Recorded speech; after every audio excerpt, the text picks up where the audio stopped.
Avian influenza, commonly known as bird flu, is a viral infection that primarily spreads among birds and other animals like cows.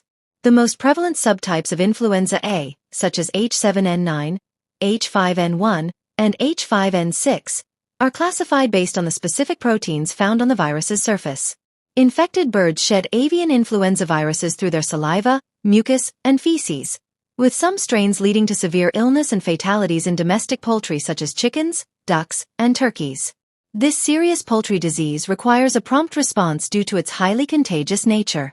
H5N1 was detected for the first time in U.S. dairy cows in March 2024.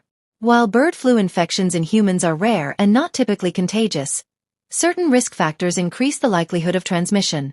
1. Close and unprotected exposure to infected birds or dairy cows. 2. Exposure to contaminated environments and animal fluids like saliva, milk, respiratory droplets, and feces. 3. Inhaling fine dust particles in animal habitats, especially when birds flap their wings, scratch, or shake their heads. The virus then deposits on the mucous membranes of the eyes, nose, or mouth, potentially resulting in mild illness in infected individuals. There is a possible risk that the virus could mutate, making it easier to spread among people.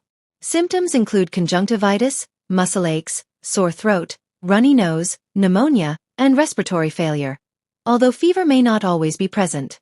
Public health authorities, such as the Centers for Disease Control and Prevention in the United States, closely monitor bird flu cases in both animals and humans to ensure public safety during outbreaks.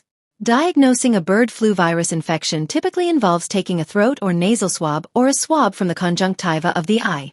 Antiviral medications are available for treatment, and the CDC offers guidance for poultry and dairy workers who may come into contact with potentially infected animals. To effectively control and eliminate outbreaks, recommended strategies include avoiding contact with surfaces contaminated by infected animal feces, raw milk, and litter, conducting surveillance of flocks near infected ones, quarantining exposed flocks, and culling when necessary. When handling birds, wild animals, and livestock, it is crucial to wear gloves, masks, and goggles, regularly wash hands, and remove shoes before entering homes to prevent spreading any contaminated droppings. Avoid touching or consuming unpasteurized milk. Scientists are actively working on developing vaccines to help prevent avian flu or mitigate its severity in the event of a major outbreak.